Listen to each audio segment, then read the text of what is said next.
大家晚上好。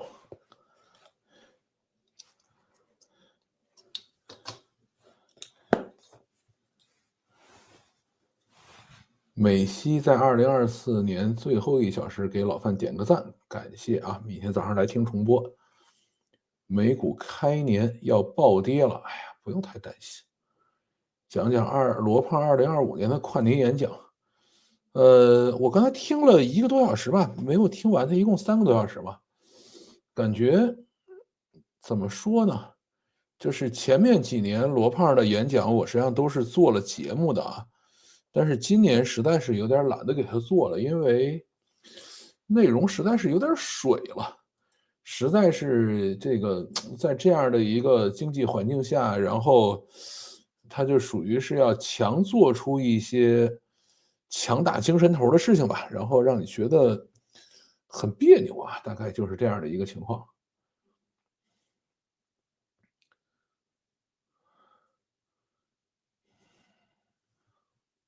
好，那我们开始今天的直播。2025年的朝阳行业是什么？你在国内还是在国外啊？对吧？你看看你问这问题。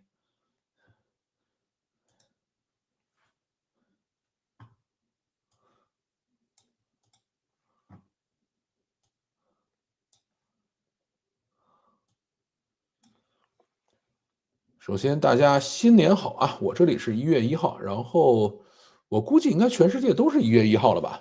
没有哪个地方现在还是12月31号了吧？我个人感觉应该是这样的。这个你也新年好啊！我们呢，先去读评论，然后读完评论以后的话，咱们可以一起来想一想2024年都有些什么有趣的事情。2025年呢，我们有哪些展望？咱们后面再去讲。然后周五有可能会有直播，因为今天直播完了以后的话，我也准备稍微放个小假啊，稍微的休息一下。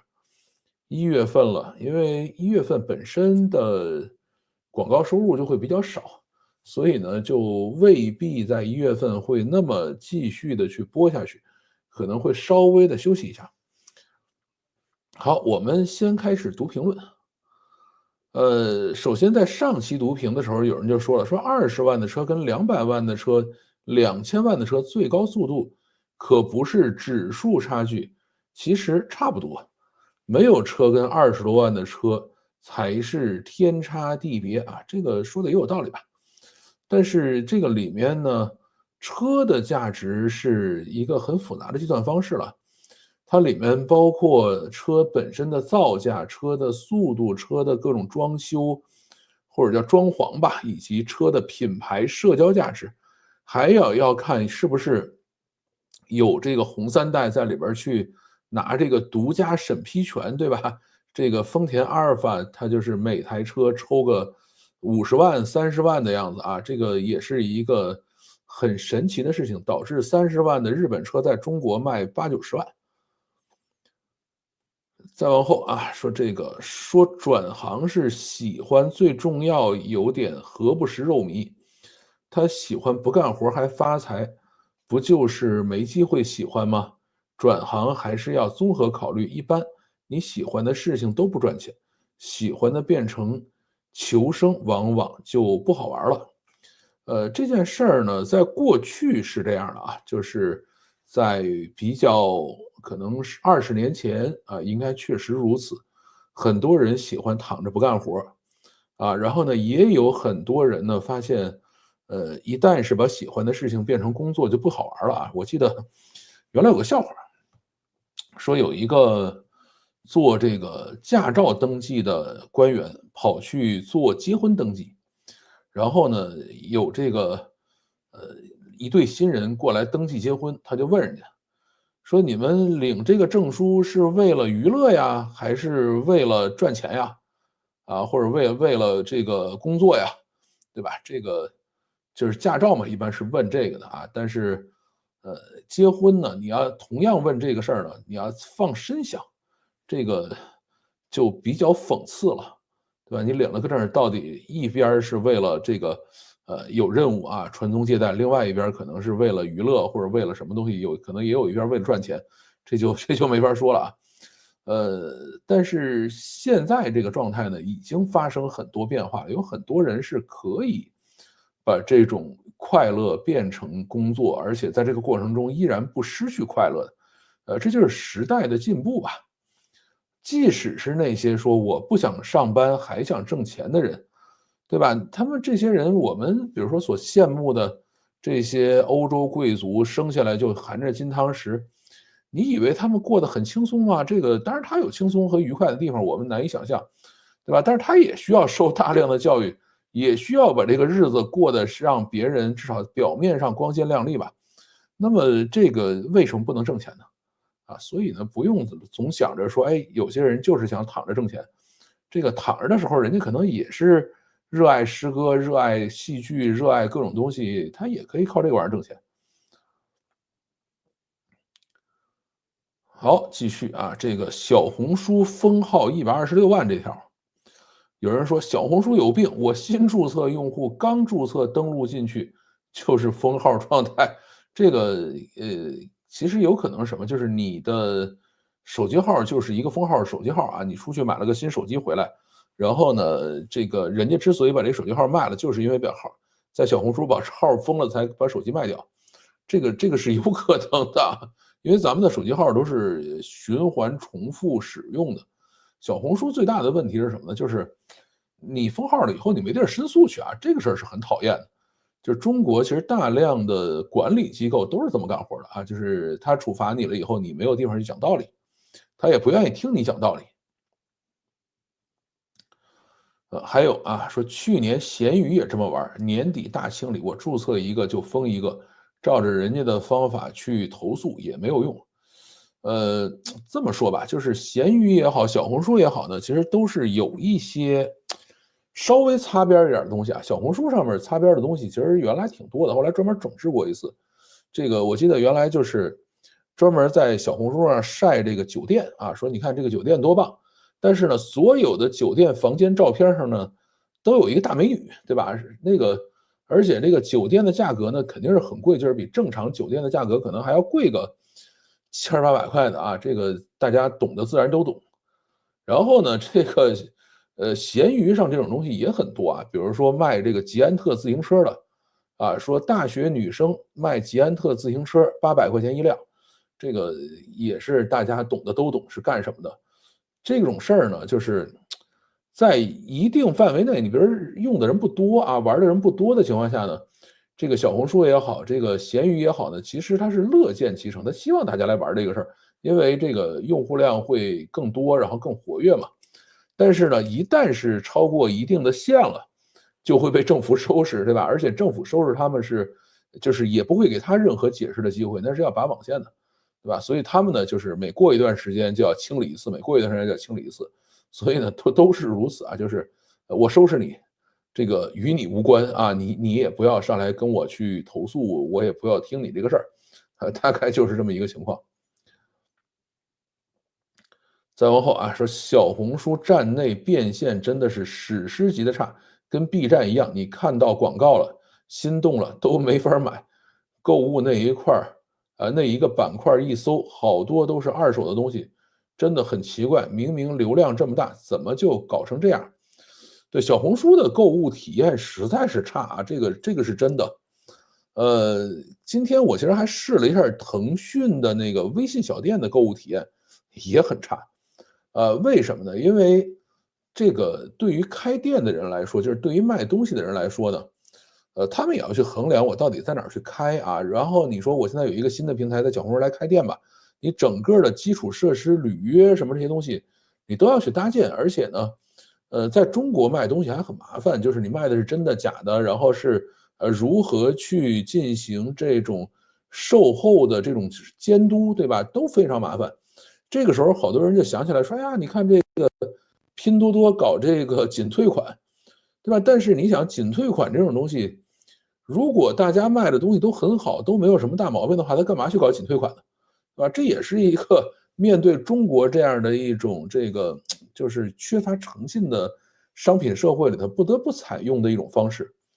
啊，但是对于小红书来说也是如此，就是它没法儿去，确定说你这个东西是真的是假的，是这个，新的是旧的，还是什么样的一个情况。啊，它只能是一些有利润的商家说，哎，那我也在你这儿开一个店呗。所以很多做二手，他觉得有利润就跑到小红书上去开店，啊，也就如此了。啊，至于 B 站的变现那就更差啊，这个事儿比小红书可能还要再差一些，这就完全没法等了。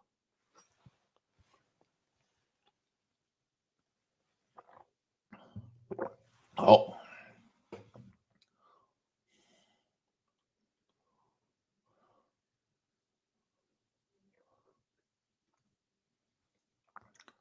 新年好啊，这怎么是本命年呢？哎，我看2025是蛇年，对，我是属鼠的呀，这怎么会是本命年啊？差远了。新年好，可以提车了。这个车的事情是这样，就是我现在还在等这个北京补贴的一个确认。从我现在看到的消息来说呢，是这个补贴还是会有，而且会无缝衔接。据说呢是1月可能20几号会正式下文儿，然后如果是在这个1月1号到1月20几号之间提了车呢，你是可以去追溯，或者说，可以要求他去补这个补贴的。但是反正怎么说呢，就是他没下这个正式的文件之前，心里还是害怕嘛，所以我是准备跟小米沟通一下儿去这个延迟提车的。对吧？就是重新排队，可能3、4月份再去提，反正也不着急。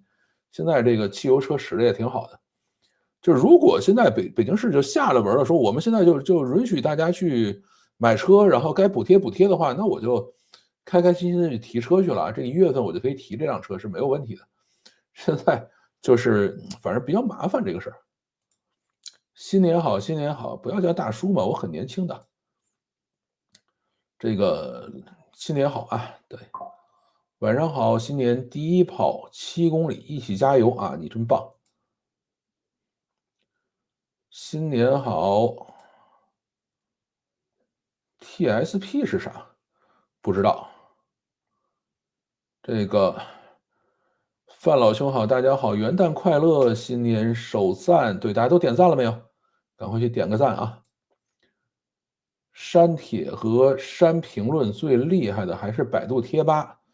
哎呀，百度贴吧其实真的算是比较宽松的地方，因为呢，它里头也不怎么变现，对吧？百度自己其实拿贴吧也没怎么挣着钱，这个百度在贴吧里头就是贴点广告啊，挣点钱就完了。这是贴吧里头大的这个商业价值、商业利益，它其实没挣着。新年快乐！刚看完微信小店的频道哈，视频啊1.5倍追一下，好好好，你这个会员真的是这个有什么新的视频就第一时间去看，也很棒。哦，我看快100年的西单商场倒闭了，老范去没去过？去肯定是去过，但是我大概也有快20年没进去过了啊，这应该也不算倒闭。啊，这种西单商场呢，其实是怎么说呢？它应该算是一个比较大的这种，商贸集团啊，就是这种是大国企，它不会倒闭的。我记得我在大学毕业的时候，就是1995年，我还去王府井和西单商场去面试过。当时的西单商场是北京第3大还是第2大的这个，这应该是全国的啊，第2大还是第3大的这个，百货商场啊，应该第几我忘了，反正第1呢，就是当时我95年大学毕业的时候，全国最大的百货商场是这个王府井。啊，然后呢可能是500吧，还是谁，就是武汉百货应该是第2，然后呢，西单有可能是第3，然后北京市城乡大还是什么是第4，大概是这样的一个排序。但是呢，后来就去的越来越少了。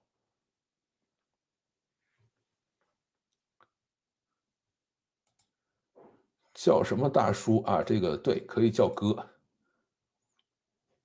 拼多多仅退款很多是属于不合理，拼多多老人居多，一般遇到不会使用或者希望花1块钱买价值100块钱东西的预期值的，收到货抱怨就直接仅退款，拼多多就靠罚款盈利的啊，这个我觉得呢，说的是不对的啊。为什么？就是拼多多如果就靠罚款盈利，那可能就越做越抽抽了，对吧？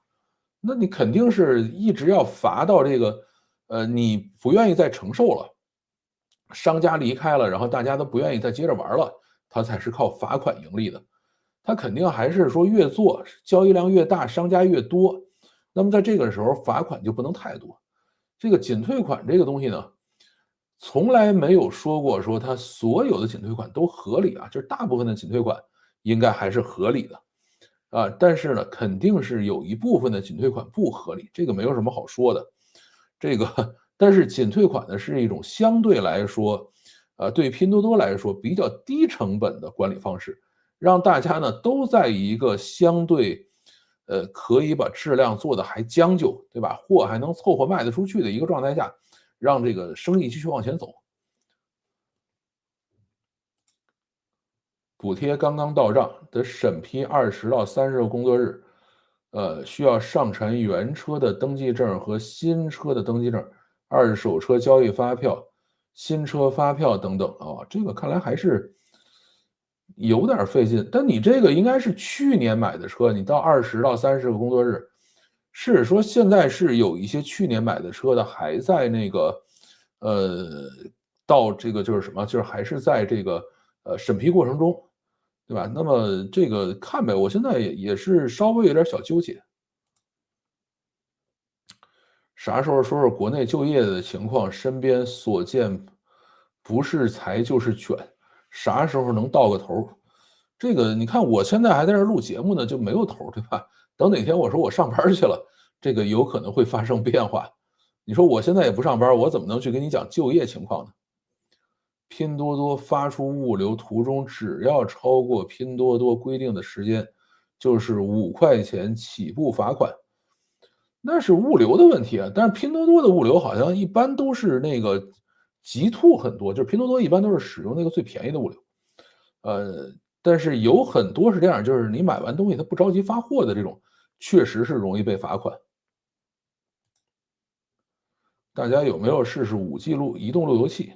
速度也很快，不需要拉宽带了，速度可以达到500兆左右500兆还好吧？因为我以前用过这东西啊，5G 路由器非常好使，就是以前组织活动的时候就上这东西。本就很薄的利润都被那也不多的仅退款干掉了啊，这个事儿说的是不对的啊。为什么呢？就是你自己要去衡量，说，哎，我愿意再降价，对吧？然后呢，仅退款亏钱了啊，那你说我不愿意降价了，我就要贵着卖着啊，那你仅退款就会少，但是呢，你可能整个卖的单子也要少，这个东西是你要自己去衡量的。就是拼多多只管制定规则，然后呢，让能活的人活下来，让活不下来的人死掉，对吧？这个东西呢，就像自然界的，我们管这个东西叫什么来着？叫就是适者生存吧，或者叫物竞天择，对吧？当自然界设置了一些规则的时候，说，哎呀，这个小兔兔真可爱，怎么可以被狼吃掉呢？对吧？但你不给狼吃掉，狼就饿死了。所以这个时候呢，就是拼多多只管画下道来，剩下的大家自己在里边去挣扎就好了。所以你可以认为这是一种叫"天地以万物为刍狗"吧，还是叫借狗，对吧？天地不仁的一个玩法吧。具体还要看商家数据说话，没数据观点都是情绪表达。我觉得不用看商家数据，你看拼多多的财报就行了。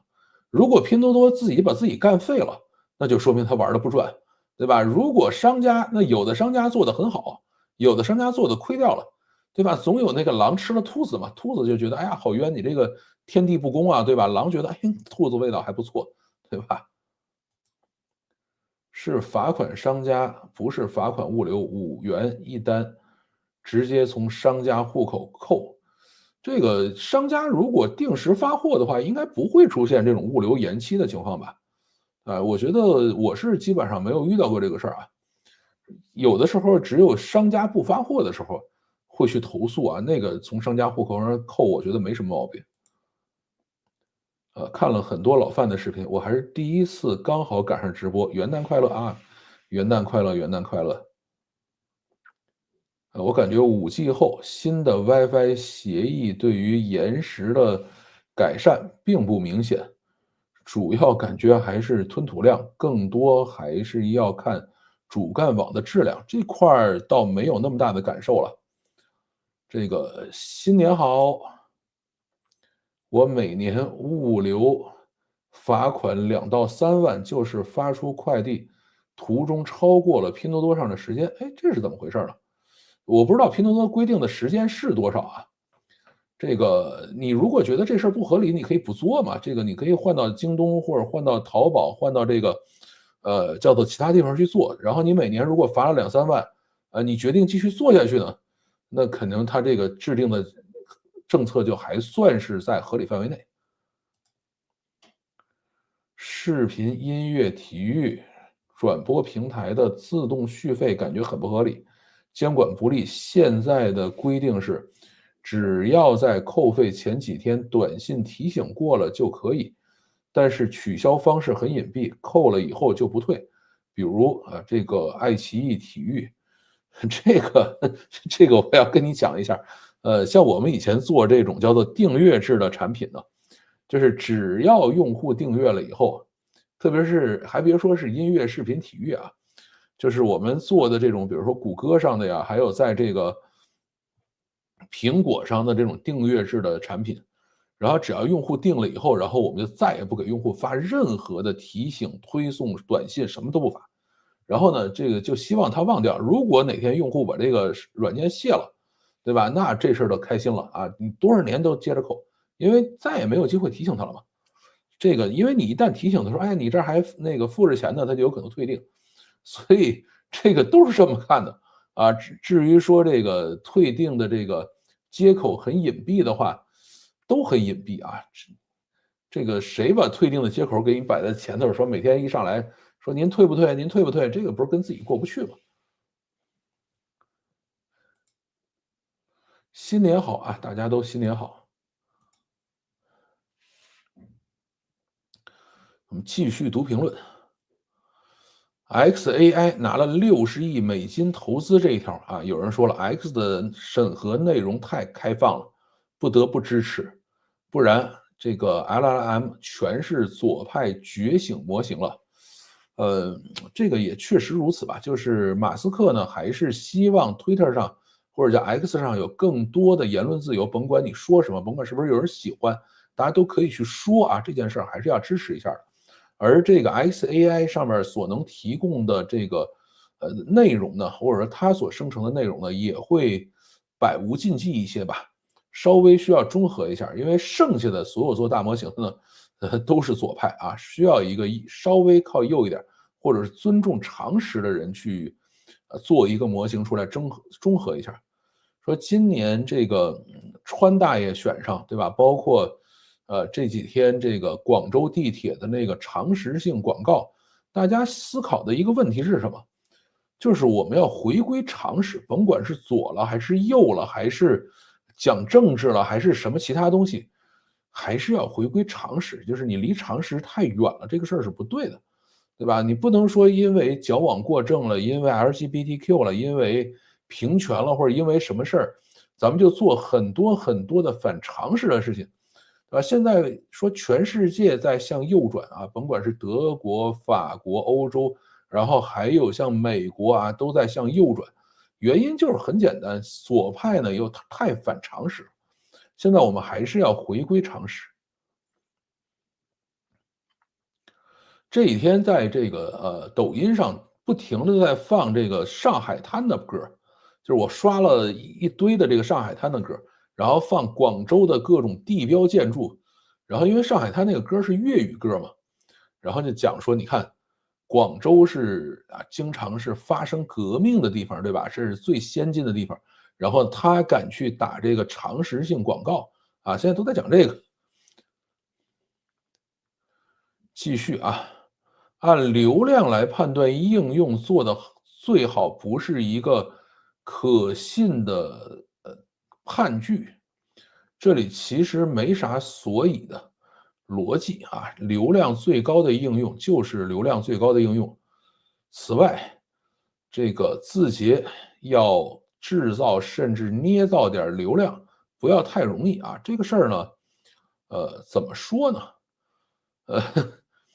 呃你说流量是不是一个评判应用好坏的标准？啊，这个有些人说我们不认为它是啊，有些人说我们认为它是。跟大家讲一故事吧，也不叫故事吧，就是，前两天跟人聊天啊，也是一个朋友吧，其实实际上就去跟散人聊天吧，他说他想去写文字啊，想去这个写一些书啊，或者写一些长文。啊，然后呢，这个他说这个录了这么几年节目呢，这个写长文的能力下降了，对吧？他觉得他的文笔还是很好的，应该去写一写。然后后来我就回了一句，我说这个，我说我们这些人是不关注谁的文笔好的，我们只关注这个文章的流量和转化率。然后他就问说什么叫转化率？我说这个文章写出来以后，到底有多少人读完了？到底有多少人点赞了？多少人转发了？多少人评论了？以及呢，在这个文章里边所放的广告到底有多少点击，以及最后转化了多少广告出来？我说对于流量的这个人来说，他只看这件事儿。然后呢，你的文章写的好坏，其实我们并不关心啊，我们只认为说，如果你的文章写得好一点啊，那么有可能它就会向转化率高的方向前进。对吧？这个其实它有两种不同的评判方式。第一种评判方式呢，就是像我这种人啊，我实际上是这个做流量出身的理工男，对吧？这个只要应用的流量大就是好应用啊，只要是这个文章的转化率高啊，点击率高，那么它就是好文章。因为比如说抖音也好，还是腾讯也好，或者就算是 Facebook、Twitter 这样的平台也是这么干的。他去评判一个文章好坏的这个原因，这个方式吧，也都是看转化率的。因为为什么？这都是广告平台，对吧？你转化率低的这些文章，我多给你一些曝光机会，其实你不能给我挣到更多的钱。我只有是把这个转化率高的文章给你曝光的机会，对吧？你才能给我挣出更多的钱来。所以呢，都会这样去做。那他就这个后来散人就说这个事情会造成一个什么后果呢？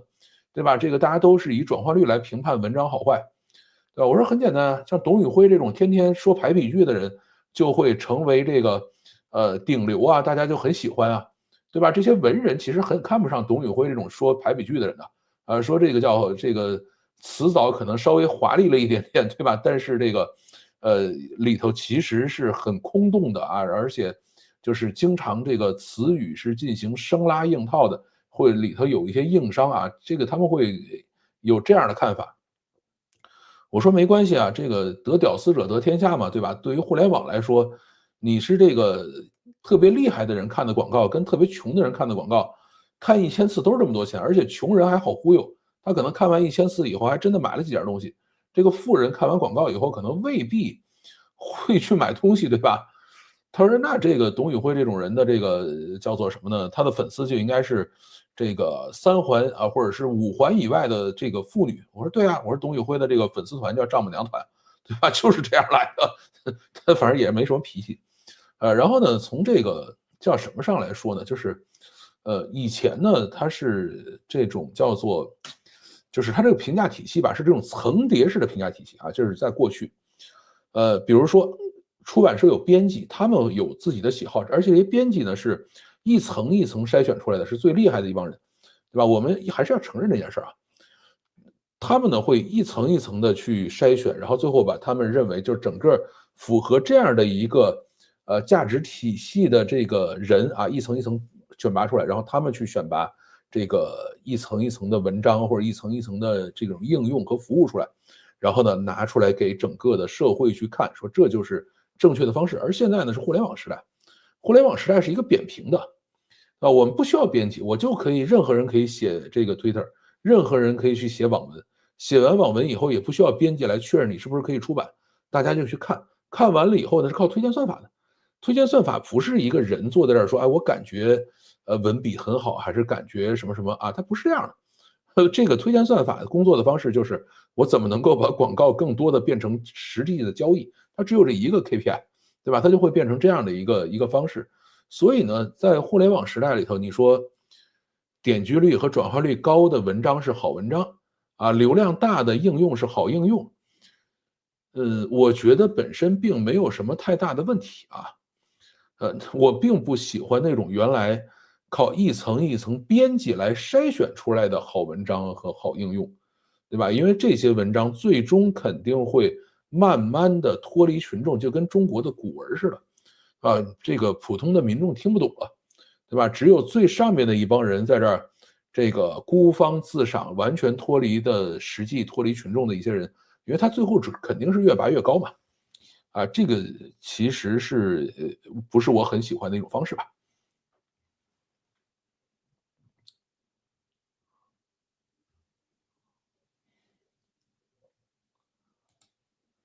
政治渗透到每一个角落，信仰支配了基本常识。这个是的，这个但是基本常识我觉得还是很重要的。新年好，现在国产手机 APP 赤裸裸的监听用户说的话，信息产业部和其他部门难道不知道吗？还是他们根本不想管？普通人哪有隐私可言？本来也没有，对吧？他们为了管理方便，说随时可以调用你的信息，那他为什么要管？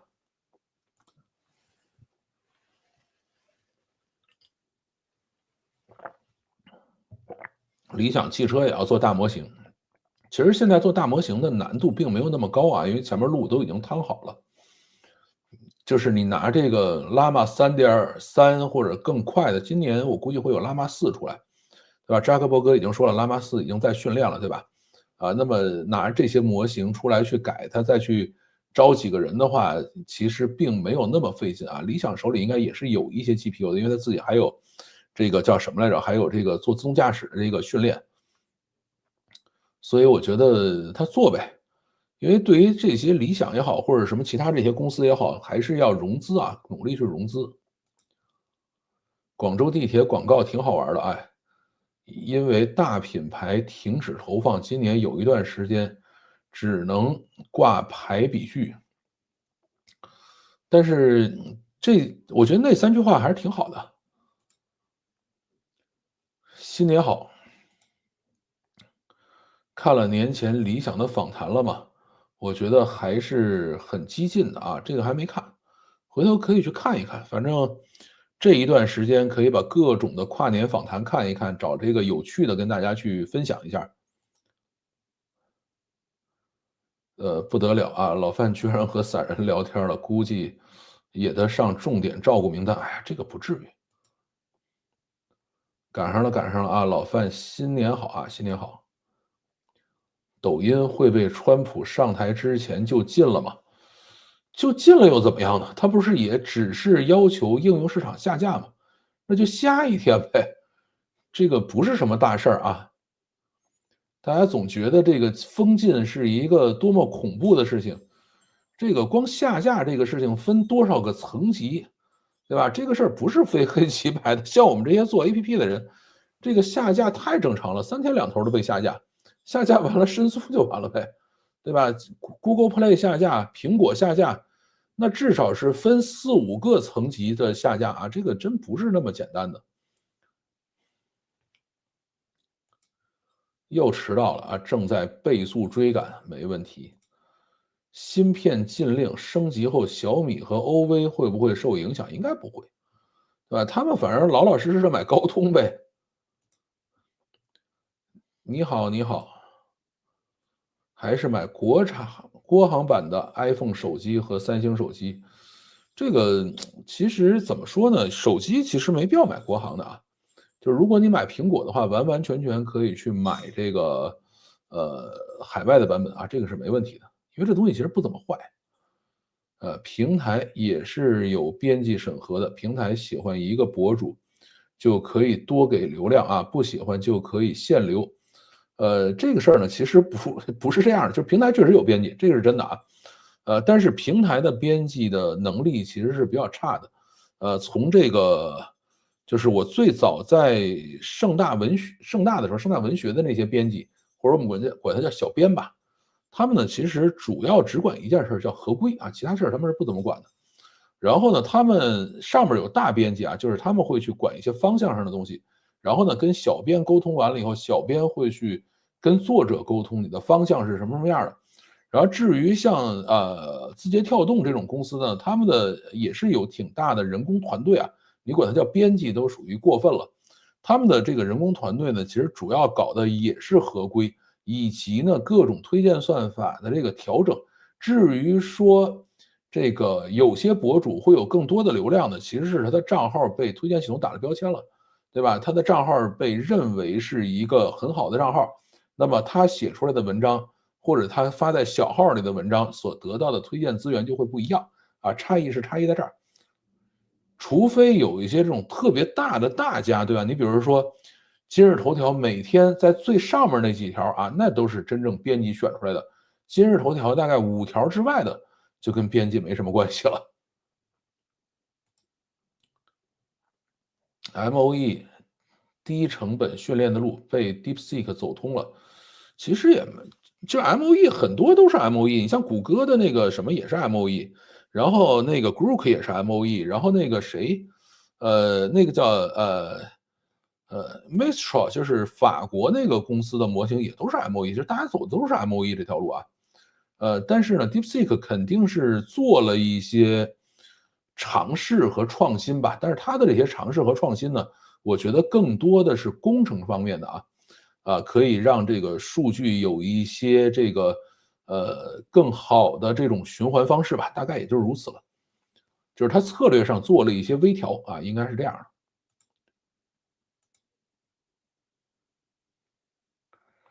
广州地铁，广州之前也出过一次社会事件，忘了是什么广告了，不是过在广州其实也不奇怪，我也觉得挺好的啊。法律又没有明确规定不能说这些话，对啊，这话都是对的呀。对于底层的年轻一代，哪里还有机会嘛？感觉完全是一潭死水。哎呀，这个多底层叫底层呢？这就没法说了啊。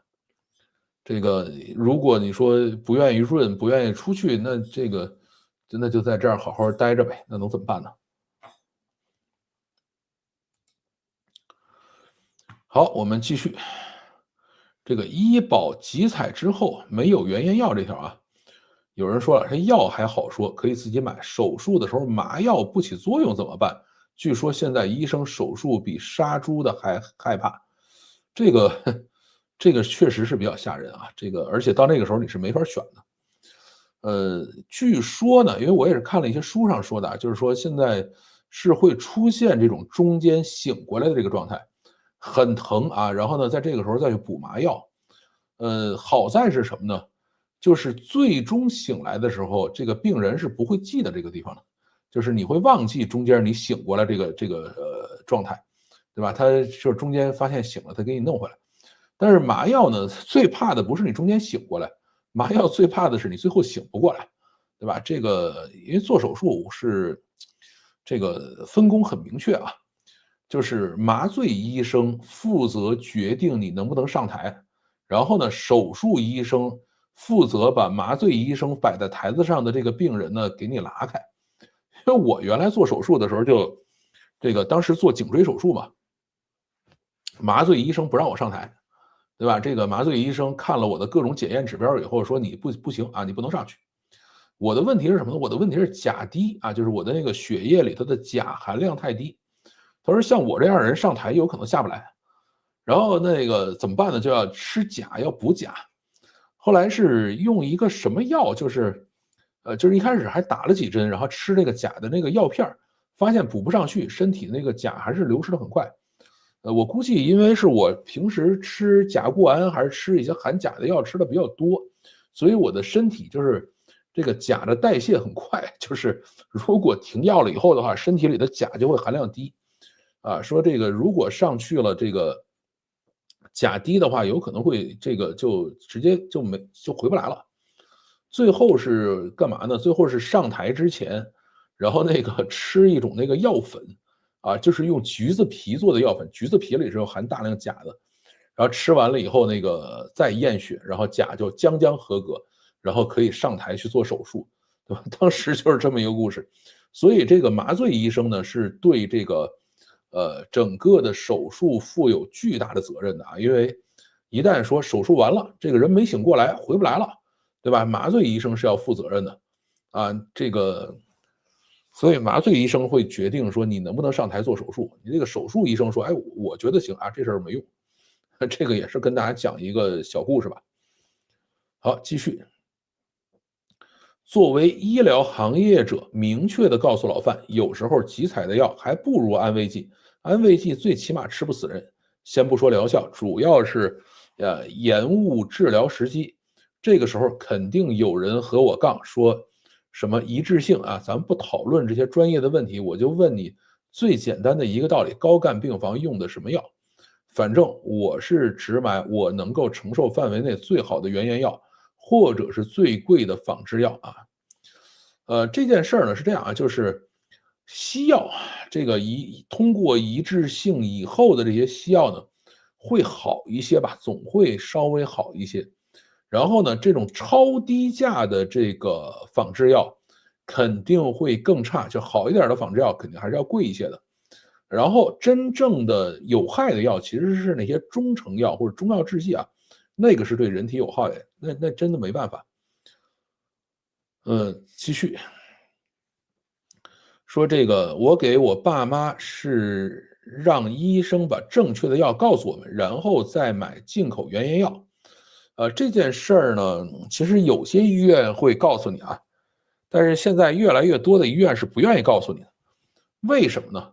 因为他告诉你了正确的药了以后，你就出去买，但是买的过程呢，它是不可控的买的过程和吃的过程都不可控。那么这个时候，如果吃出问题来了呢，你还有可能会找他负责任这个事儿就，他就很麻烦。他说你也不是在我这儿这个买的药，你也不是在这个按照我要求的这个方式去吃的然后出了问题你还来找我他们不愿意承担这种责任，这个也是一个很麻烦的事情吧。还有说说我最近的经历吧，可以说真的是信任感全无。我去医院看病，3甲，医生告诉我要做核磁共振，但是他们医院的预约时间很长，可能要1-2周。之后建议我到距离几百米外的一个私立医院去做，说当时就能拿到结果，并且保险比例比3甲高，感觉很无语，但是没办法也得去。第二件事就是开药了。开了800多的药，第一次不懂去拿西药不到100，其他都是中药，而且不报销，真坑第二次复查我就直接没拿药，因为它是绑定在一起的，不能选择只买西药不买中药，太坑了。这件事呢分2部分第一部分就是做核磁这个，这个其实我觉得是挺正常的那种大医院的核磁排队是很长的。然后呢，现在核磁呢相互之间是认的这个其实是一种进步。像现在这个做检查都是要求到其他医院去做，特别是那个3甲医院都是让其他医院都是这么干的。甚至呢，有一些3甲医院的这个医生，他手术室排不开了，他会告诉你说我到旁边那个医院给你做，他们那儿有手术室像还有什么住院也是这样，像我当时也是这个脖子拉完了以后。这个第1天入院然后呢，这个做检查，第2天进手术室，第3天在这个等于在医院里待了1天嘛，然后呢就转院去那个旁边的小医院了就是他们的病床会更多一些，就是大医院的病床就是完全给手术室用的。我是在301做，301大概是有1层楼还是2层楼，叫手术层。就是那1层楼里全是手术室，然后那个他就是为了让所有的病房让手术室整个运转起来，对吧？然后病房里就是你像我去住院的时候，第1天都是住在走廊里的，就是所有没做手术的人都住走廊里，然后呢做完手术以后你可以住屋里，就是第2天我是住在屋里的，然后外边走廊里头又有这个没做手术的人在这住了，然后呢就可以去这个转院了啊，转院转到这个小医院里头去观察、疗养、换药什么干这个事儿，然后在小医院里头他又住了2礼拜才出来，对吧？他是这样的一个过程。至于开药开中药这个事儿呢，反正我是建议所有去开药去拿药的，就是中药就能不拿就不拿，然后跟大夫说好了，我就不要中药，我吃中药过敏就完事儿了。啊，这个中药绝对是坑人，第一个是特别贵，第二是不管用，第三还有害啊。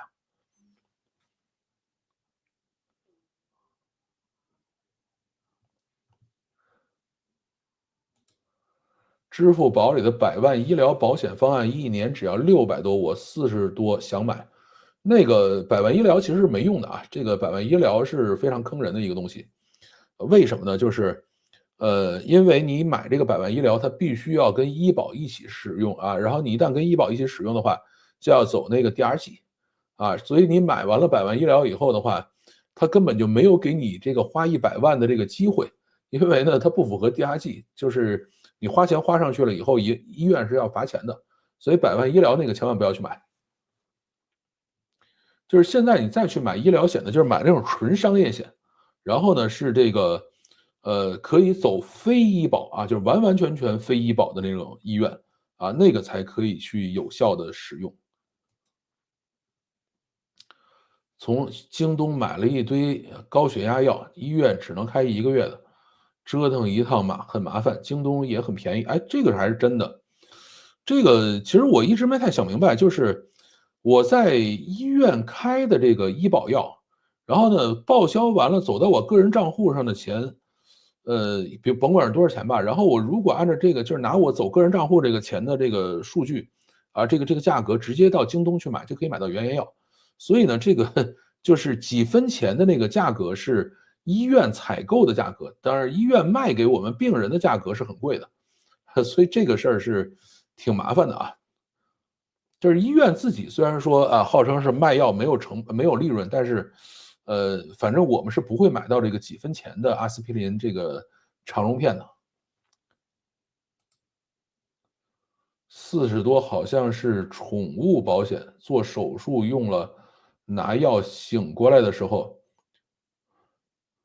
觉得自己睡得最香的2次了。什么没看懂你这个话说的？新年快乐啊！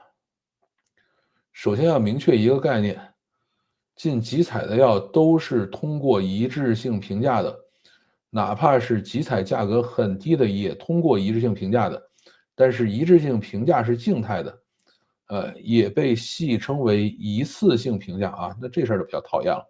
它等于评价了以后，后边这个质量怎么样就没有人再去监管了啊，那这个我看懂了。新的一年要多锻炼，少去医院啊，是。刺脖子蝴蝶结嘛，什么意思？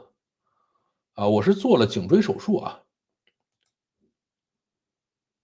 只能报销医保内，医保外好像不行。是的，就是这个100万医疗那个千万要小心啊。上次小毛病去医院看，年纪大了，就是一个中西医结合的科室，然后那个医生假模假式的看了一下各种吓人的话，急性肾炎什么的，然后开了600多的中药，这是这个中药就别费劲了啊。纳斯达克的基金怎么每天只能买100块的？这个我发现那个微信的那个什么东西，就是微信的这个理财里边的纳斯达克 ETF，好像是有100的，有300的，就是买的特别少。但是这个呢，应该是跟你的评级有关啊，就是你要去做那个个人风险评级，你评级上去了以后，应该是可以买的。医疗保险的涨价了，公立医院不好用了，以后得靠商业保险了，是这样的。我妈胃病去医院，喝了几千块钱的中药，屁用没有，自己去京东买了2盒西药，吃完搞定。哎，这个就没法说。但是很多人都告诉你啊，我吃西药不管用，吃中药就管用。这个医疗广告就不应该打，为什么？因为只有活着人才能说，剩下人都死了，对吧？所以任何打医疗广告的都是有问题的啊。京东可以买处方药的，是的，叮当快药比较贵，同样的药品比京东贵好几倍，京东竞争激烈，医疗零售商特别多，以后买西药就京东很方便。但是京东是这样，就是京东也叫京东买药嘛，然后京东买药里头，它有些是可以走医保的，有些是不可以走医保的。然后你会发现，这个不可以走医保的价格大概是这个可以走医保价格的1/3，有的时候还更便宜一些。我看中医还说我有心脏病之后给我开中药的，真的是开眼界了。哎，这个中医就没有什么信任可言了。国内有什么方法买美股吗？这个可以去买 ETF 啊，这个有一些银行有这种 ETF 买。别和老人讲道理，直接京东下单买西药，嘱咐他们吃药就行了。不知道可以通过平安好医生要处方啊？这个京东好像自己也可以开处方出来，就是中国的处方还是比较宽松的。最搞笑的是，我们还根据医生开的诊断，自己上网去搜，看到有人介绍才知道买什么药。这个，哎，我告诉你，医生最讨厌的，你知道是什么？就是像我去301这种西医，第一个当然讨厌中医啊，这也没什么好说的。但是现在他们也不敢说啊，这个他们自己也会有一些中药，有时候你如果要求的话，他们会给你开。301这点还是比较好，你不要求他不会给你开中药的。然后他们最讨厌的是百度，对吧？这个你跟他说网上不是这么讲的，然后那个人医生就一脸鄙夷的看着你，对吧？这个说你信我的还是信百度的？换成美刀随便买啊！今天额度刚刚刷新，是的，这个还是可以去搞一搞的啊。我给我爸买药就是在京东上开的处方，是的，京东可以开处方。特斯拉的 FSD 要在国内要上了，是一直在往前推啊。而且特斯拉的那个 Cybertruck 已经在中国的特斯拉网站上上去了，这个所以有可能 Cybertruck 也快要可以卖了。这个信抖音的这个好吧，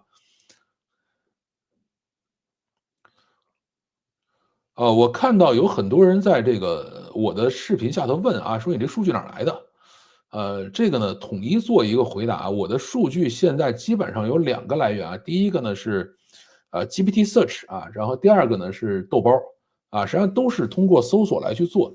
但是你说你给我一个具体的来源啊，我一般不会再去特别详细的查了。这个当然有一些这个比较离谱的数据呢，我会查一下它的具体来源是从哪个网站，然后如何引用过来的，对吧？然后如果觉得不是特别离谱的数据的话，我就直接用了。这个跟大家讲一下。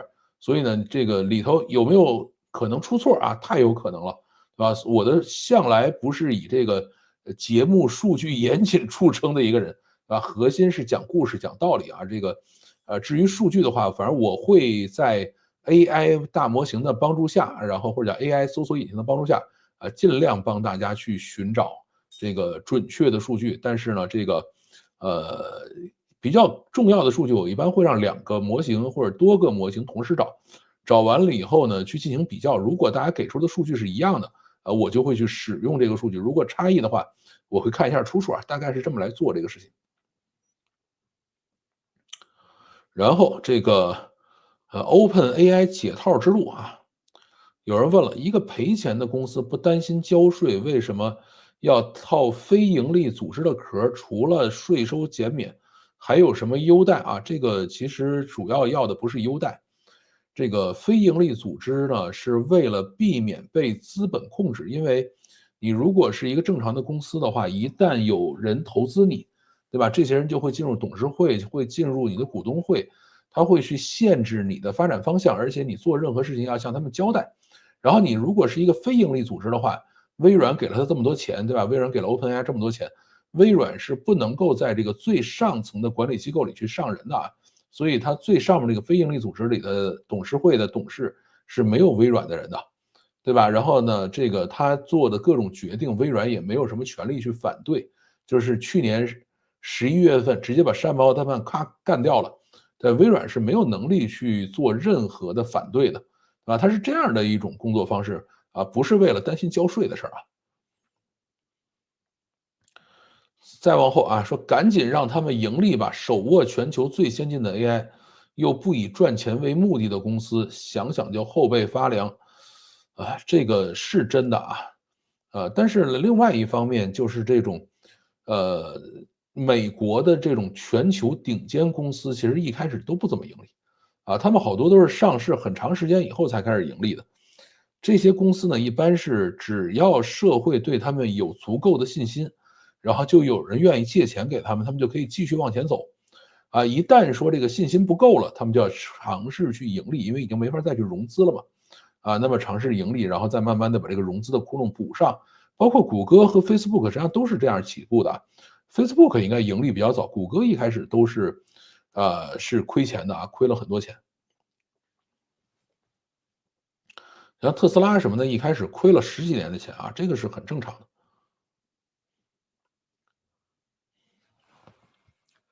好，我们再看看这边儿。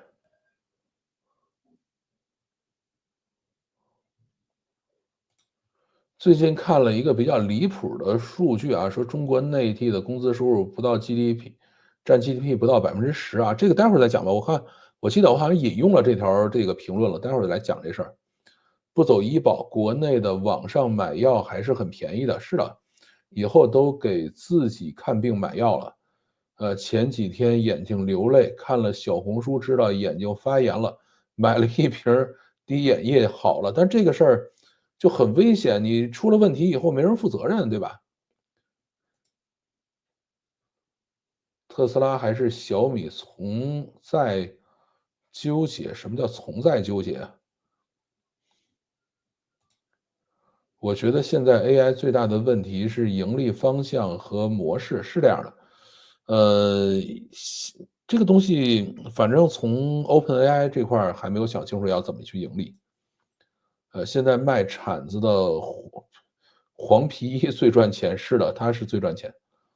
这个着急特斯拉一周提车，最近降价促销很优惠，不着急，学老范，等着新一轮补贴啊，是。特斯拉是因为那个新款要上来了嘛，所以他就把旧款要清库存。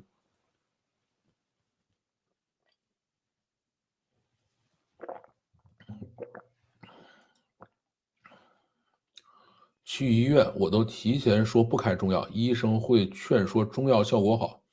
我说没这个信仰，有时候实在拗不过，想着开了我也不买，付费的时候还不能选择啊，就回去找医生改处方。是的，这个其实有实在不行你就那个全都不开，啊，到外边去买。啊，这个反正中药是真不建议大家去吃啊。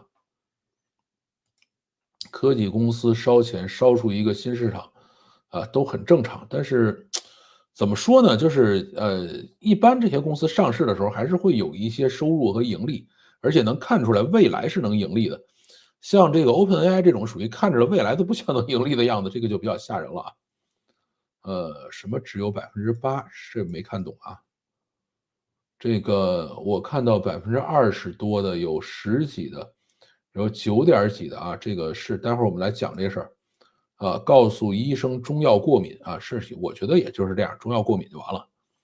然后不要去那种什么中西医相结合医院啊，就不要去这种地方，就老老实实去西医的这个医院去看病。继续啊，说这个周日直播的时候，有人问了，说投资美股可以关注阿根廷 ETF。之前微博上看到有人在米莱当选总统之后，这个在美股买了阿根廷 ETF 啊，这我还真没关注过啊。这个反正大家也算开拓一下思路吧。但是最后强调一下啊，咱们这儿不做这个投资意见和建议啊。你们愿意买自己买去啊，这个赔了赚了是你们自己的，跟我没关系。再往后，这个细红线转向 all in AI 这条，有人说了啊，我只觉得同声传译耳机有价值，其他都没啥用。这个怎么说呢？呃，这个就是每一个人觉得什么有价值这件事儿是没有意义的啊，因为我们还是需要看整个市场的一个反馈，每一个人都是独立的，都是个体，没有谁能够代表所有人。这个除了一个之外。所以呢，就是你觉得什么这个没有意义啊，最后还是要看统计结果。然后再往后说 AI 指环也挺火的这个 AI 指环呢，三星做了然后还有一些 AI 运动指环，但是 AI 指环这个事儿呢，应该不是罗永浩他们能做出来的东西，因为那个东西它不是做交互的，跟大模型也没关系，它就是做一个运动记录似的。再往后说这个后边有两条吧，咱们一起念掉。第一个说闲话嘲笑一个人很容易，行业明灯这种说法太过了。我用过罗永浩做的锤子手机，真的挺不错。多看别人的优点，至少每次失败他都能爬起来，哪怕欠了几个亿，换成别的任何人都很难做到。再往后说我特别喜欢锤子手机，不明白当年为什么挂的，现在有锤子，我还是会支持这个是两个锤粉告诉我这儿来这个你不能胡说八道这个你不配大概是这样的一个情况。这个事儿呢是这样首先呢，咱们回答第一个，罗永浩的锤子手机呢，有人喜欢，也有人不喜欢，对吧？这个没有任何问题。然后呢，他呢，这个欠了很多钱，现在呢在尝试往起爬，对吧？这个肯定值得钦佩，但是我并不觉得一个值得钦佩的人呢就不可以被指责，对吧？你说一旦一个人值得钦佩了，就不可以被指责了，那不成为了这个伪光正了吗？对吧？这个其实不要这么讲任何一个人呢，他都可以被指责，都可以被嘲笑这个不能说是你比如美国总统可不可以嘲笑？可以对吧？这个我作为一个中国人嘲笑美国总统一点问题没有，对吧？但是你反过来不行这个美国人不能嘲笑咱们，对吧？那算辱华。但是罗永浩这样的一个人呢，我觉得还远远没有达到这个不可以被嘲笑的一个地步在中国呢，按照法律规定咱不能胡说八道，按法律规定，这个英烈不可以被嘲笑这个罗永浩呢，虽然欠了几个亿，在努力的挣扎爬起来，但是距离英烈的这个范围，就是距离被法律保护的范围还很远所以呢，我有嘲笑他的自由你可以不爱听，这个没问题我也不强制说我嘲笑了他，你必须跟我这一块笑这个没必要。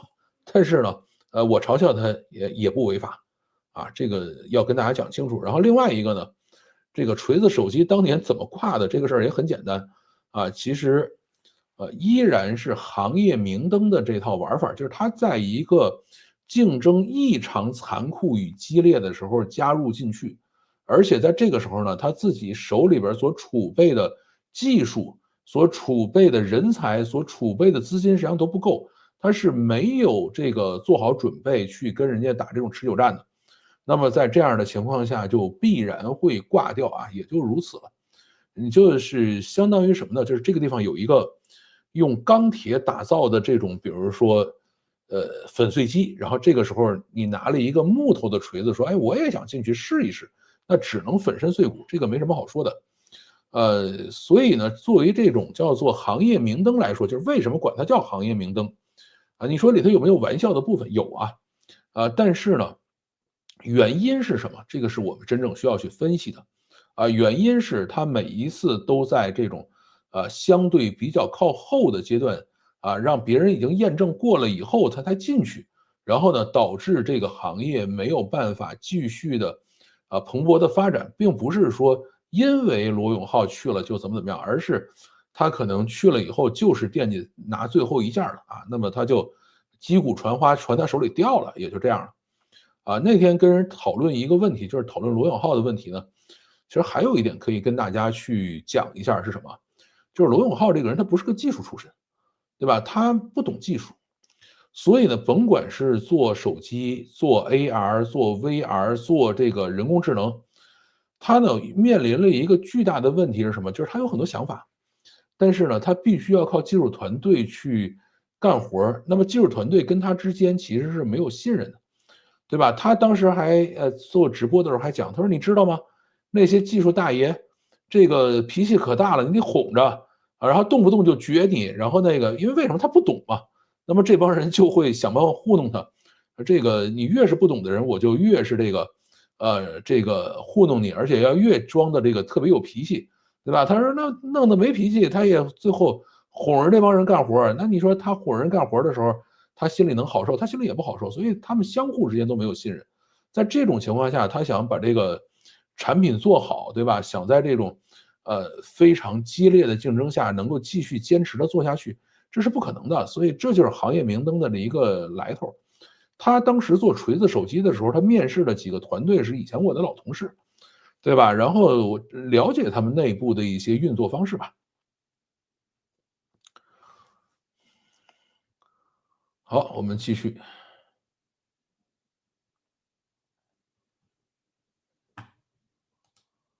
中西医结合医院不如直接去中医院送人头也送的干脆点儿。哎，其实现在中医院也都是做那个什么的啊，也都是做西医检查，公司占 GDP 8%，这个待会儿我们再去研究这个事儿。怎么看 AMD 这家公司？去年是 AI 爆发的一年，全球第二大的显卡公司居然横盘一整年。其实去年整个这一块挣到钱的都是这个英伟达啊，这个 AMD 在这块其实没怎么挣着这个钱啊。然后其他的这些公司，比如像谷歌呀、微软、亚马逊这些公司呢，他们要芯片，他就自己去定制去了。对吧？这个 AMD 是会冲上去说：“我帮你定制吧。”现在高通也去帮人定制，ARM 现在也准备帮着人去定制啊。所以在这一块呢，AMD 就算是揽到了一些这个定制芯片的单子，利润也很低。它不像这个英伟达似的，我做出芯片了我就卖，它这个利润很高。所以这个应该这么讲吧，就是 像英伟达这种其实属于不正常的状态。就是 AMD 啊，这个 ARM 啊，这个才算是稍微正常一点的状态啊。我觉得这样解释应该会好一点。京东从来没转过钱吗？据说一直亏损。京东应该是有利润吧？我忘了啊，这个我要查一下。我记得京东应该是盈利的。虽然罗永浩很多支持者，但我还是很讨厌这个互联网第一政客啊。这个他现在也不敢做什么政客了。看视频1.5倍速，直播1倍速，感觉说话好慢，这个还是要慢慢适应啊。每个人都有无缘无故讨厌的人，互相理解不重要啊。这个我并不觉得我无缘无故的讨厌罗永浩，对吧？我也没怎么讨厌他，就是，怎么说呢？他这种人呢，有他的特点啊，有他好的地方，有他不好的地方。我觉得这样才是一个正确的评价一个人的方式。你不能说这个人啊，因为做出了哪些好的事情，就不能批评了啊。那个人因为做了哪些坏的事情，就永世不得翻身，谁都不许说他好了。这种我觉得就属于二极管人啊，二极管性格啊，这个是比较让人讨厌的。对吧？这个每个人都是46开、64开或者51、49啊，都有好的地方，都有不好的地方，不好的地方都可以去嘲讽一下，好的地方也都值得去鼓励，值得去这个赞扬。罗永浩有他好的地方，这个没问题啊，对吧？他对很多的这个叫做交互上的理解呢，有他自己独到之处。虽然我并不喜欢他这种理解方式吧，但是呢，也确实还是要比一些完全不懂交互的公司要好一些。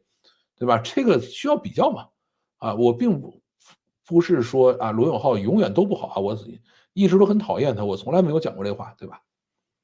但是他里头，比如说他做的事情，他欠了投资人的钱不给人家，对吧？还这个每天去嘲讽，然后这个自己永远正确，这种事儿是让人讨厌的啊。那你说他欠了钱，说我不愿意躺平，我不愿意去宣布破产，我要坚持继续往下做，这是一个好事啊，对吧？这个并不妨碍嘛，这个人是有复杂性的。誓死捍卫说话的权利。下一句应该是我不爱听的话可以不听。哎，这个其实也无所谓了，就是你说呗，对吧？我并不要求你跟我一致，你也不要要求我跟你一致，不就完了吗？啊，从他骂于老师铁公鸡这一点说明锤子不地道。哎，这个事儿呢，就是每一个人有他的立场吧。就是俞敏洪，我肯定是没见过，也没打过交道，对吧？到底怎么样不知道。罗不尊重技术，是的，因为他不懂嘛。罗除了手机失败，其他行业也没有失败，只是做的不够好。其他行业反正他后来做电子烟，然后把电子烟直接也做的不是很好的一个状态吧。乔布斯也不是技术出身，成见每个人都有，宽容一下就好了啊。乔布斯呢，不算技术出身，但乔布斯技术还是不错的啊。因为乔布斯自己是领导过很多技术团队去做东西了，但是乔布斯，你说从人品上看也不是什么好人，对吧？这个抛妻弃女啊什么，他好像有这样的事情，但具体我想不起来了。AMD 的米300去年微软买了不少，对，但是它卖的便宜嘛。作为基础设施，AMD 靠刮痧活着才是正常的。其实英伟达风险挺高啊，这个是真的，英伟达确实是有风险的。年轻的时候有段时间心慌，有个亲戚中医让吃猪心里边的包猪砂，猪心里边包猪砂，后来才知道猪砂是硫化汞，这个，哎，这个就没法讲了。星巴克2025在大陆的前景怎么样？看它卖呗，看它能不能卖得掉吧。它现在是准备拆了卖嘛。英伟达不能说不正常啊，它很早就在布局酷大，呃，与供应链整合生态起。虽然现在 Google、Amazon 也都在忙着它，但短时间内英伟达生态还是可以吃好几年啊。这个事儿，英伟达现在还在努力的冲吧，但这个事儿呢不好说。为什么呢？这个跟大家讲讲，像我以前的公司叫 Bolin，然后 Bolin 呢有一段时间在某一个特定领域里头也是一家独大，是什么呢？就是 Java 编辑器啊，Java 的 IDE JBuilder 啊一家独大，而且当时这个涨得非常非常快。然后我们也觉得这个我们还可以继续吃几年啊，没有任何问题。然后就被这个 IBM 在后边掏了后路，对吧？做了一个 Eclipse 出来，然后就直接不行了。所以现在大家对待英伟达的方式是一样的，就是这个谷歌、微软，然后亚马逊，加上这个 OpenAI，对吧？尝试再去做这种开源的定制芯片，啊，这个事情如果做成了呢，英伟达就跟当年的这个 Bolin 一样就被抄家了啊，如果没做成这事儿就不好说了。有了解 GB300吗？据说大幅降低了运算成本，算力性能啊，是不是也在遵循类似这个？它跟 Scaling-Low 还不一样啊。现在看 O3 推理疑似巨贵，未来是可以很便宜了，也没有很便宜。GB300呢，就是它等于把这个，主要是把显存做大了，它显存是原来的1.5倍吧。所以呢，它可以让这个 O3这样的模型，在这个单卡上或者更少的这个设备上可以跑起来，然后呢，可以极大的降低 O3模型的这个推理成本，因为你想它显卡的这个显存嘛，如果显存不够大的话，可能 O3去进行运转的时候，你就需要做这个跨卡的通讯，那么这个的话效率就会下降，成本就会上升。那么如果说我不需要做跨卡通讯的话，那你这个 O3的这种推理模型就可以，快速的完成也就是如此的一个情况。然后乔布斯在惠普、麦金塔都写应用的，他懂技术，人品极差，底下全靠信仰跟着他，是这样。乔布斯还是懂技术的。怎么定义懂技术的高管？作为一个一把手，感觉要操心的事儿太多了。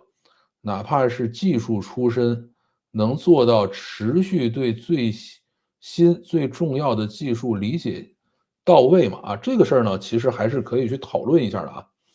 呃，就是我是见过一些这个懂技术的老板，比如说像我原来的有一个老板叫陆坚，他呢是原来是苹果的他呢是那个QuickTime 和那个 Final Cut 是他写的，他写出 QuickTime 以后，然后当时还被年轻时的乔布斯给他发了这个证书啊，因为他给我做老板的时候是，有这个叫做什么啊，有这个照片在他那个桌子上摆着，就是乔布斯在给他发证书的那个照片，对吧？然后呢，那是真的是科学家级别的老板，对吧？这种老板呢，他是可以时刻跟上最新的、最前沿的这个信息的，对吧？大家在写什么样的论文，然后这些，最前沿的这个国际会议在开什么，然后呢，这些老板实际上他需要处理两个问题。第一个问题呢，是这些前沿的方向在向哪个方面发展。第二个问题是什么呢？就是他有这个前沿方向的这个人脉资源，对吧？当他需要相应的人的时候，需要相应的这种资源的时候，他能找得到，能够调动的起来啊。这个就是顶级的科学家作为老板的这种感受啊。但是呢，这些人，你比如说真的做一些事务性的事情，呃，反正每个人不一样吧，不一定特别好啊。然后还有一些呢，比如说我还有一个老板啊，这个也算是我的领导吧，不算我的直属老板，叫范成功啊，也姓范，英文呢叫 Charles Fan，原来呢是VMware 的全球副总裁，啊，他呢当时是我们在猎豹的时候把他挖回来，啊，做 CTO，后来就跟他去聊说你现在技术上到底怎么样？他说我现在已经是完完全全的技术官僚了，对吧？然后这个最新的前沿技术其实已经没有那么明白了啊，或者说你让我再去跟也跟不上了。但是呢，他们有非常强的人脉啊，这块还是在的，对吧？他去那个什么，当时把他招回来以后，也是希望在美国去组建这个研发团队嘛，他就可以快速的找到相应的人，然后得到每一个我们要挖的人的这个正确的评价，啊，然后呢，我们就可以按照这个按图索骥，然后把这个他标定好的人一个一个挖回来，对吧？然后这些人到他手下就可以快速的组建团队，啊，就可以把这个该干的活干出来啊，这个也是一种方式啊。当然还有比如说像比如何刚那种，就是当时也是亚马逊云的一个首席架构师，后来被盛大云挖回来做 CEO，对吧？他呢是真的懂技术，然后呢他是知道怎么去用开源系统把云计算搭起来。当时是2011年吧，2011年把它弄回来的啊，2010年还是2010年把它弄回来的。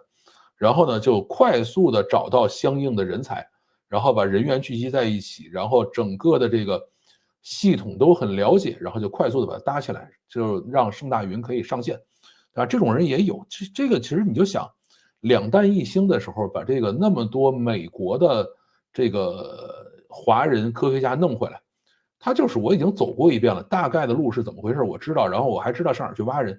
实际上，这个就是真正懂技术的高管就干这件事儿。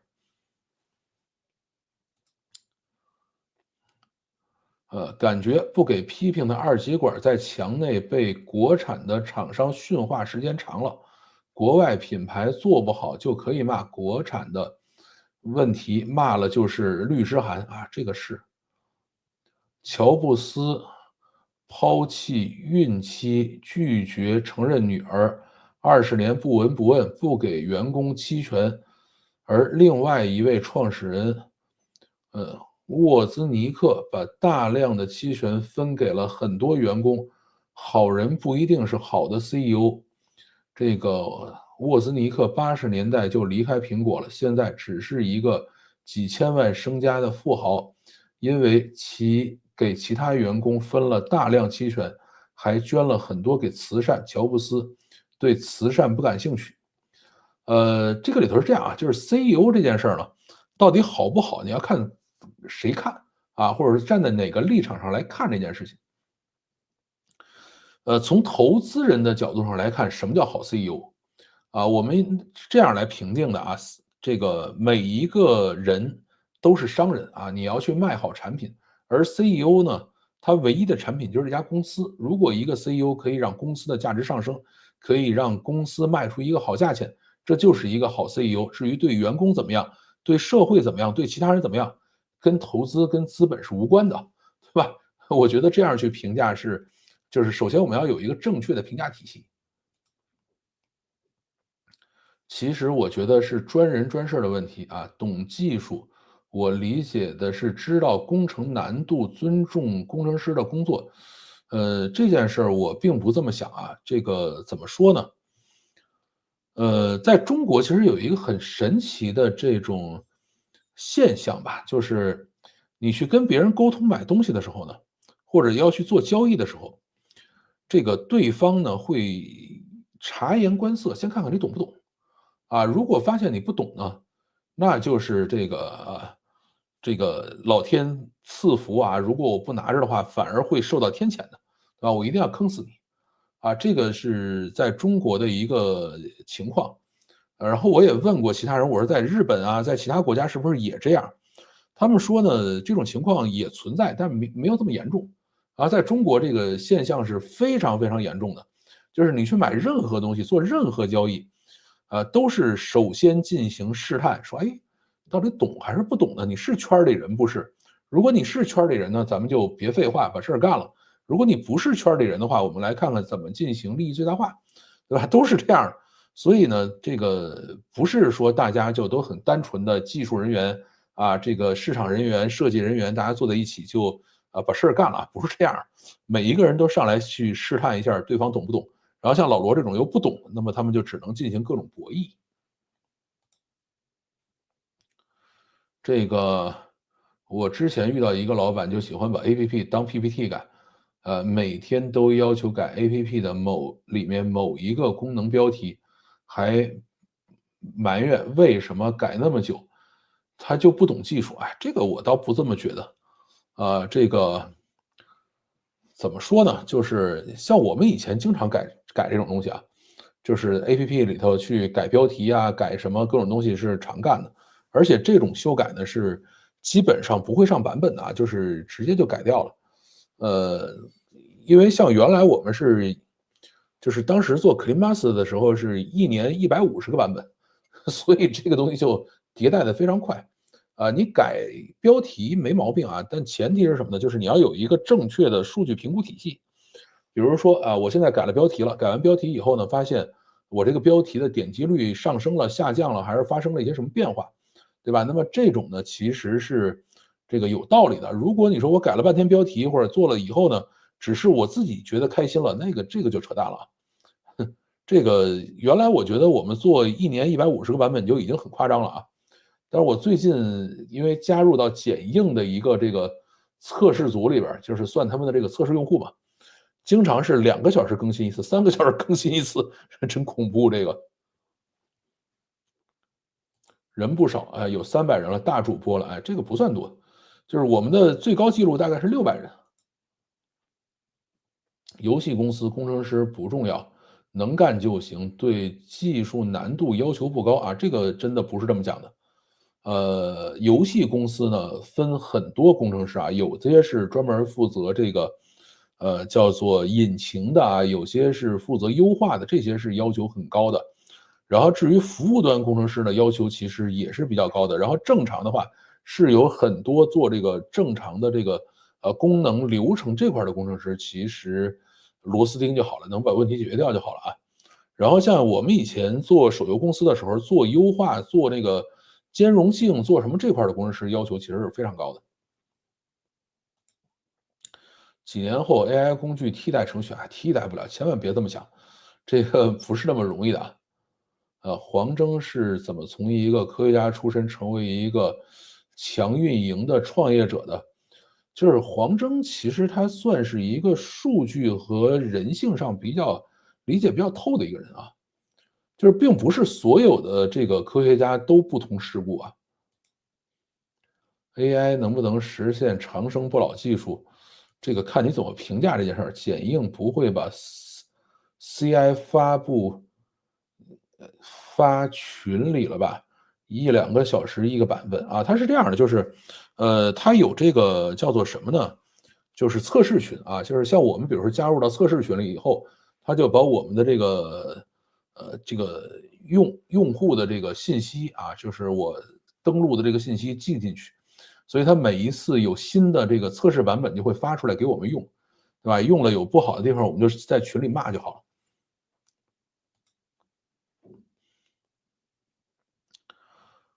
呃，我们继续。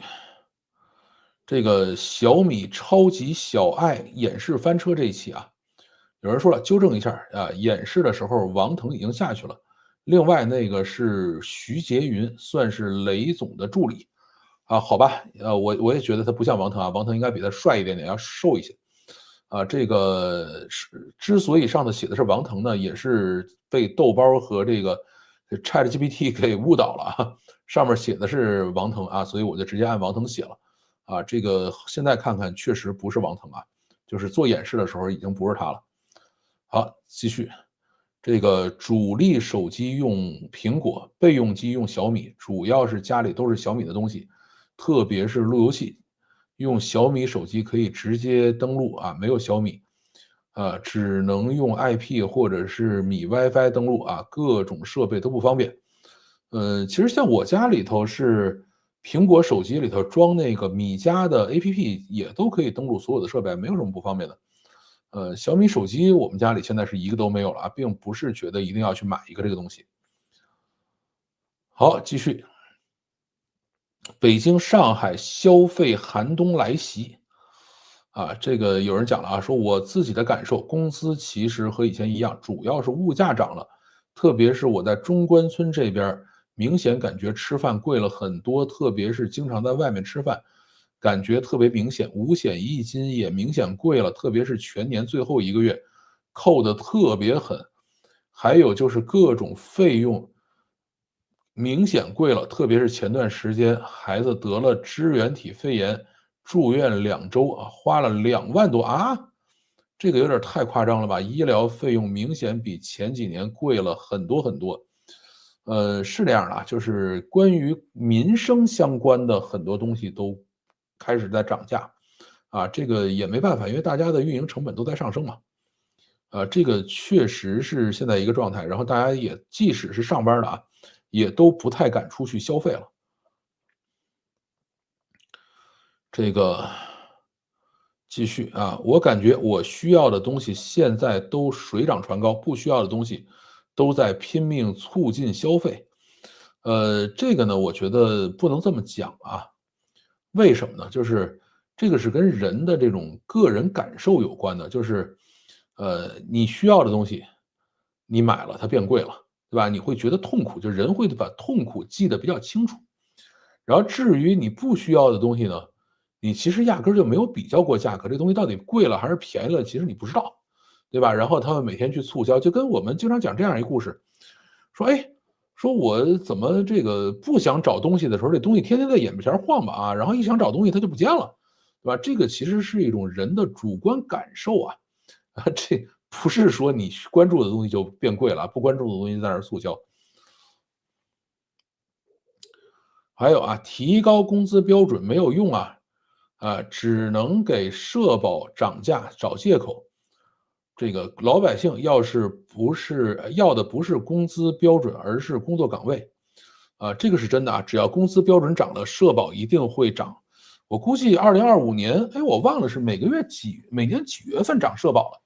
就是2025年肯定会涨社保，这个没什么好说的，因为说是要涨养老金，涨各种这个东西嘛，那社保一定会多发钱啊，这个是没办法的。至于工作岗位这件事儿的话，呃，就是如果劳动法没有办法严格执法，工作岗位就不会出来，只能继续内卷啊，这个是没有办法的。继续啊，提高重点人群收入已经实现了呀。说公务员12月份工资每个人每个月涨500多啊，而且一次性补发6个月已经发了。这个是这样的啊，就是公务员已经开始在发工资了。其实怎么说呢，你不发他又能怎么办呢？对吧？公务员你以为他真的靠工资活着的吗？当然可能有一些基层的这个清水衙门的公务员是靠工资活着的啊。但是更多的公务员其实是有很多的工资外收入的，你不给他们发薪水，他们反而会变本加厉的出去捞钱，然后去搞这个罚没收入，去这个叫什么远洋执法，对吧？去搞这种事情，远洋捕捞啊，去搞这种事情，那你还不如说我干脆给大家发点钱，稍微稳定一下，对吧？而且你不给他们发钱，他们会闹事儿的。对吧？这个明朝末年的李自成也算是个小公务员，对吧？然后这个如果这些公务员都军心涣散的话，你像这个叙利亚这种，这边一打仗，然后人就全跑了，这个事儿是不行的，所以还是必须要给他们发现，要稳定住军心啊，这个是维稳的第一重要性。如果公务员都不稳了，你这个治理可什么劲啊，对吧？再往后呢是这个刚才一直很多人在讲这个GDP 跟工资的事情啊，也是有人讲了，说2023年统计显示各国工资占 GDP 的比例如下：中国9.4%，美国53.57%，英国56%，日本53%，法国53%，加拿大51%，这个澳大利亚47%，韩国44%，阿根廷36%，墨西哥33%，委内瑞拉31%，泰国28%。消费起不来，是因为政府和国企占有了社会资源比例过大。这个事儿呢是这样啊，就是首先呢，这个数据是什么样的啊？这个数据其实是有问题的。这个数据的原始应该这样，就是人均 GDP 和人均的这个工资收入，对吧？你不要去看这个全国的总 GDP 啊，这个是没有意义的。在中国呢是这个，什么呢？就是 GDP 造假啊，或者说 GDP 本身有问题，所以呢导致这个人均 GDP 就开始往上涨，对吧？原来咱们是人均 GDP 是相对比较低的啊，现在就人均 GDP 就蹭蹭蹭就上去了，上去了以后呢，这个你的人员收入又没上去，所以这个数值就会非常非常难看。而且 GDP 大家也知道怎么做的啊，比如说这个就是叫国民生产总值嘛，我把这个东西卖给张三，张三卖给李四，李四卖给王五，王五再卖给我，比如这东西都是1块钱，我们1块钱卖了一圈那 GDP 就要把我们所有的销售额都算一遍啊，它是这样来算的。中国呢，肯定是有大量的这种交易是，与人员无关的，然后造出了很多这样的 GDP 出来，对吧？实际上是我们交易效率比较低下的一个表现。还有也就是 GDP 本身的数据有问题啊，这个才导致了这样的一种畸形的算法吧。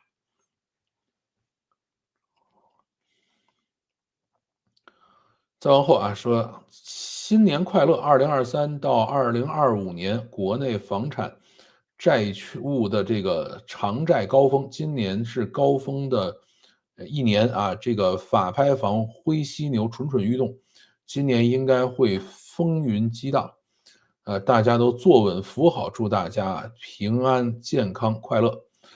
是的啊，到2025年呢，还是要努力的偿债。当然，我估计2025年偿完了以后也差不多了。这个现在法拍房的话是这样，就是银行都不太敢拍了啊。银行不是说随随便便就可以把你的房子拍走，你如果不还了的话，银行会找你谈心的，说求求你这个再接着还吧，或者说你稍微做出一点还款的这个小动作来啊，这就可以了啊。他会讲这样的一个话为什么呢？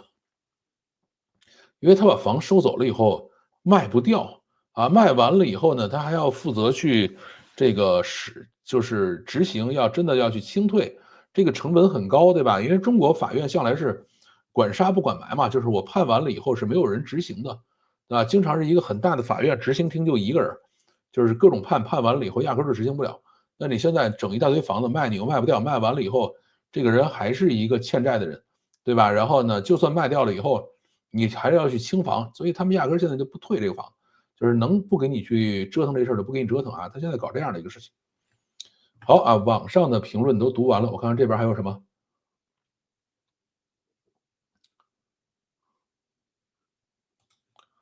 雷军或者傅盛这样的高管助理的小孩后期职业生涯发展是什么样的啊？雷军的助理我不是特别了解，傅盛的助理最后都发展的还不错吧，就是有些还不错，就是我在那个时候还都不错。因为呢，他的助理是要管大量的事情的，对这个，而且都是在海外招的这种，就是你把它认为是种管培生就行了啊，就是呃，但是给他们做助理也是非常非常累这个压榨的特别狠，因为这些人自己就是劳模，就是这种精力异常旺盛和充沛的人，对吧？所以给他们做助理是很累很累的，但是非常锻炼。有些呢是，出来了以后去创业了，或者做一些其他事情，但是也有一些呢，是选择了从这个岗位退下来以后再去这个读书啊，也有啊，这个很锻炼。但是，也有另外一种情况，就是给他们做完助理以后呢，会把这个所有的主观能动性都这个搞得没有了啊，因为就是这些人本身的主观能动性太强了，看个人性格啊，这个也是要看个人的际遇吧。这个个人卡通形象 Midjourney 画的啊，我问几个广东土著，他说今年超级差，数据只是有收缩，但实际体验很差。哎呀，这个数据肯定是很差了，这个没什么好说的。今年我感受到了消费降级，十一放假小区停车满满的啊，出去玩的人少。这个我们家其实还可以，因为呢，大家有没有去看啊？就是你现在在微信上，在支付宝上可以看一年的消费总账，对吧？这个我跟我太太两个人把一年的支付宝跟这个微信的消费总账都拿出来看了一下，我们俩一年大概还是花了有，我觉得可能有不到30万吧，我们两个一年的消费，对吧？你想我们还不买房，还没有这个房贷什么就这样的，就是吃吃喝喝，然后还不怎么出去玩儿，所以我们其实消费并没有特别降级，虽然出去少了啊，但是还是在该吃吃该玩儿该花花啊，是这样的一个状态。大家都可以去看看自己的支付宝跟微信，对吧？因为现在大部分的消费都在这上头。养老金扣的太多，哎呀，这个它是扣的多，涨的少，就是每年比如说养老金啊，这个扣缴比例啊多涨5%，然后呢，养老金发放多涨3%，他现在不停在玩这种事情。你们大学生上学半年感觉怎么样？这个，哎呀，这个大学生现在还在慢慢适应，ACM 它现在还距离很远。6月底7月初什么东西？啊，6月底7月初改那个那个社保基数哈，好吧。张献忠是刑警衙门啊，张自忠啊，张献忠对张献忠。我去欧洲开公司卖软件试试看，啊，努力啊，人就要折腾。工资不多，绩效、节假、礼金、工龄奖等才是大头啊！历史上没有成功的农民起义，搞事儿的都是底层的小吏。也不能这么讲啊，朱元璋是真正做过乞丐的这个皇帝啊，其他的都不是啊。人生苦短，得持续学习，这几天赶紧钻研啊！这是要干嘛？还有 Transformer 的这个，然后 Attention in all you need，好吧？你在努力学习，很棒。我看了你的这个元旦菜谱啊，非常非常棒。罗永浩这个人不地道啊，现实中啊，我会很提防这种人。哎，也不用提防，这提防什么事儿呢？但是呢，现实中那种特别守规矩、特别地道的人呢，反正投资人也不会投啊。像我们选创始人的时候，特别守规矩的人是直接干掉的。GDP 里边有很多死钱，例如基建或者一笔钱的多个部门里流转几次，GDP 就上去了，是产生的都不是有价值的流动性啊，这个那怎么办呢？锤子好用的是真的幸存者偏差，我当年买锤子，差不多1个星期就出问题了啊，售后找的外包，退还不能退啊，真的是粉转黑啊。那最后有些人就说我就用的好，我就一直喜欢，这你也不能拦着他。老范，你理想的60岁以后退休生活是什么样的呢？哎，说到这个让我很这个什么啊，很郁闷。为什么呢？因为看到另外一个数据啊，这个数据我还没有去核实，说中国60岁以上的人，大概60岁到90几岁之间的吧，就这些人呢，这个平均火化年龄是63岁。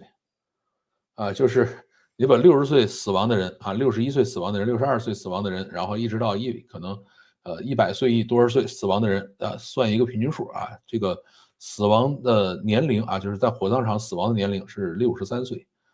这个基本上就是养老金，就是我们能够这个叫做延迟退休，该到领养老金的时候，我大概还能领1年的养老金我应该是62岁退休，然后到63岁就是活到平均数，然后还剩1年，那你说我能够怎么样退休生活呢？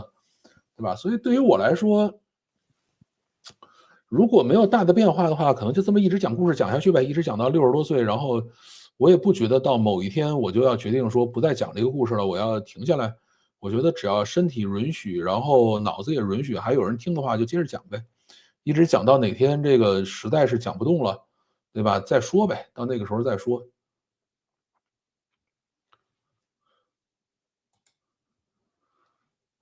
法拍房现在法院不结，2025年能过去了，就好多了，好很多了，是吧？就等吧。卖软件，关键是卖啥软件？剪映还用卖吗？乐观的看，小区停车场停满车，说明买车的人多了。不，小区停车场停满了车，说明大家都是坐飞机出去玩的，对吧？这个跟这个大家都买车了，这个不是特别大关系。其实有不少杠杆消费怎么算杠杆消费呢？你买车了呀，肯定不低车钱没算在里头这个车钱还没付呢，我车钱只付了5000的定金，那20多万的车钱得明年付呢。我往年都是7、8万的支出，今年我只有2万了，完全没有消费欲望。那是我们家怎么就消费了这么多呢？真的很奇怪。你好有钱买车都20多万这个买呗，这有什么呢？30万一年消费不低，真的是不低其实我都搞不清楚我们到底怎么花的这个钱。欧洲开公司是主要把国内成型的 TOB 软件TOB 服务卖出去。TOB 是个什么服务这个不太了解这个缩写了。请教一个问题，目前对工业互联网公司或工业软件公司投资人会关注吗？这个我真不知道因为我对这个领域没有研究过这个不懂。以前这种无效的流转可以做贷款，现在没有接盘了，也不愿意放手，我就觉得挺分裂的，这个没办法。长你1岁这个大家都不年轻了。那你看我62退休，你就得63退休，对吧？因为现在每年往后递归嘛，递延嘛。首先，发达国家似乎不那么在意 TOB TOC To B To B， 我还说是什么 TOB 呢 To B， 我们一般是把后边那个 P 大写我都能认出来To B To C To 啥这些去土耳其卖软件和去爱沙尼亚卖软件也有不同尽管都是欧洲这是肯定的。房贷1个月4万，我天，你好厉害！不过我觉得现在延续了疫情时期的社会管理方式，有点战时管制的味道提防西方渗透。这个现在又希望美国人来，对吧？又希望日本人友好了，这个就没法讲，转不过这弯来。吃喝能用到30万，这怎么做到的？好奇，我也挺好奇的这个反正挺神奇的这个事情。我就在工业互联网公司，今年通过大模型融到资了，这不是挺好吗？融到钱了就接着往前混吧混吧。所以就觉得很分裂没什么可分裂的。为啥不携夫人搬到南方城市去，生活质量提升几倍？这个夫人还有工作呢，还有朋友，还有小孩在这边，对吧？没法走啊，我跟太太商量过这个问题，她不愿意离开这里，两个人互相转账都当消费了嘛。这个大家注意啊，两个人互相转账以后是有可能会被收税的啊。暂时管制，又欢迎敌人们过来，那就欢迎吧，对吧？那怎么办呢？我们就是这么分裂，因为呢，这个原因也很简单啊，就是，一方面呢是没有常识啊，就是我们拒绝常识，然后另外一方面呢是这个我们拒绝规则、拒绝逻辑、拒绝法治啊，这个事儿，所以只能分裂啊，没什么好说的。